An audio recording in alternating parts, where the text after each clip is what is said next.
ಹೆಸರು ಸೇವಂತಿ. ನಮ್ಮ ಶಾಲೆ ಹೆಸರು ಸರ್ಕಾರಿ ಪದವಿ ಪೂರ್ವ ಕಾಲೇಜು ಭೀಮರಾಯನಗುಡಿ. ನಮಗೆ ಇಷ್ಟೆಲ್ಲ ಹೇಳಿದವರ ಹೆಸರು ನವೀನ್ ಹೊರಡ ಅಂತ.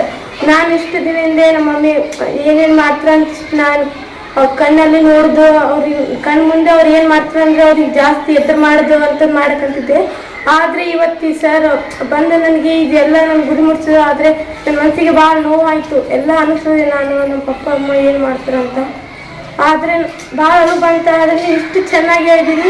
ನಾನು ಮನಸ್ಸಿನ ಒಂದು ಗುರಿ ಇತ್ತು. ಆ ಗುರಿಯನ್ನು ಮುಟ್ಟಲಿ ನೀವು ಸಹಾಯ ಮಾಡಿರಿ. 6 ವರ್ಷದಿಂದ ನಾವು ಫೋನ್ ಮಾಡಿ ಚಾಲೆಂಜ್ ಮಾಡ್ತೀನಿ ನಿಮಗೆ. ನಾವು ಫೋನ್ ಮಾಡಿ ಹೇಳ್ತೀನಿ ನಾನು ಏನಾಗಿನ ಅಂತ ನಿಮಗೆ. ಅದೇ ಚಾಲೆಂಜ್ ಇವತ್ತು ನನ್ನ ಮನಸ್ಸಿಗೆ ನಾನು ಯಾರಿಗೆ ಚಾಲೆಂಜ್ ಮಾಡಿಲ್ಲ, ನನ್ನ ಮನಸ್ಸಿಗೆ ನಾನು ಚಾಲೆಂಜ್ ಮಾಡ್ಕೋತೀನಿ. ನಾನು ಅದೇ ಹಾಗೆ ಆಗ್ಬೇಕಂತ ನಮ್ಮ ಅಮ್ಮ ಪಪ್ಪ ಎಷ್ಟು ದುಡಿಯಕಂತಾರೆ ಅವ್ರ ಮುಂದೆ ಇಷ್ಟು ಸುಖದಿಂದ ಇರ್ತಾರೆ.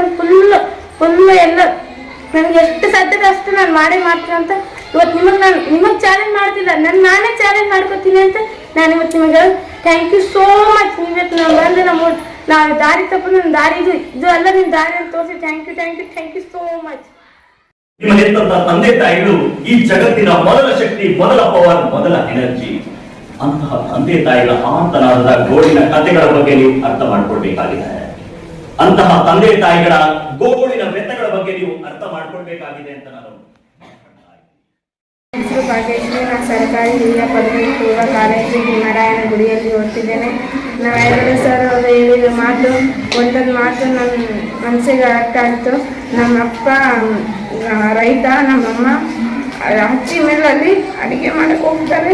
ನಮ್ಮಮ್ಮ ರಾತ್ರಿ 5 ಗಂಟೆಗೆ ಬರ್ತಾರೆ. ಬಂದು ಅಡುಗೆ ಎಲ್ಲ ಮಾಡ್ತಾರೆ. ನಾನು ಒಂದು ಕೆಲಸ ಮಾಡೋದಿಲ್ಲ ಮನೆಯಲ್ಲಿ, ಬರೀ ಓದೋದಂತೆ. ನಮ್ಮಪ್ಪ ಒಂದು ಕೆಲಸ ಮಾಡಲ್ಲ, ನಮ್ಮಮ್ಮ ಮಾಡಲ್ಲ. ಇನ್ಮ್ಯಾಗ ಎಲ್ಲ ಕೆಲಸನೂ ಮನೆಯಲ್ಲಿ ಮಾಡ್ತೀನಿ. ನಾನು ಓದ್ತೀನಿ. ನಮ್ಮೊಂದು ಒಳ್ಳೆ ವ್ಯಕ್ತಿ ಆಗ್ತೀನಿ. ನಾನು ಏನಾಗ್ತೀನಿ ಅಂತ ಸರಿ ಫೋನ್ ಹಚ್ಚಿ ಹೇಳ್ತೀನಿ. ಬಾಬಾಗಡ ಸರ್ಗೆ ಫೋನ್ ಹಚ್ಚಿ ಹೇಳ್ತೀನಿ. ನಾನು ಮುಂದೆ ಓದ್ತೀನಿ. ಒಂದು ಒಳ್ಳೆ ವ್ಯಕ್ತಿಯಾಗಿ ಸರ್ಗೆ ನಾನು ಫೋನ್ ಹಚ್ಚಿ ಹೇಳ್ತೀನಿ. ನನಗೆ ಓದೋಕ್ಕೂ ಇಷ್ಟ ಇರಲಿಲ್ಲ ಮೊದಲು. ಈಗ ನವೀನ್ ಪಾವಗಡ ಸರ್ ಅವರು ಎಲ್ಲ ವಿಷಯ ಸಂಬಂಧಪಟ್ಟಿದ್ದ ಎಲ್ಲ ಸಬ್ಜೆಕ್ಟ್ಗಳು ಎಲ್ಲ ಹೇಳಿದರು. ಅದಕ್ಕಾಗಿ ನಾನು ಈಗಿರ್ಲಿಂದ ಪ್ರಯತ್ನ ಮಾಡುತ್ತೇನೆ. ಅಪ್ಪ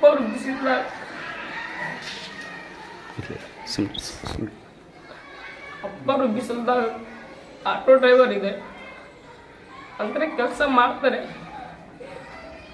ಮಕ್ಕಳೇ ಓದು ಅಂತ ಬಡ್ಕೋತಾರೆ.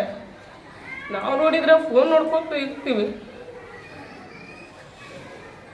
ನಾನು ಓದ್ತೀನಿ, 100% ಓದ್ತೀನಿ.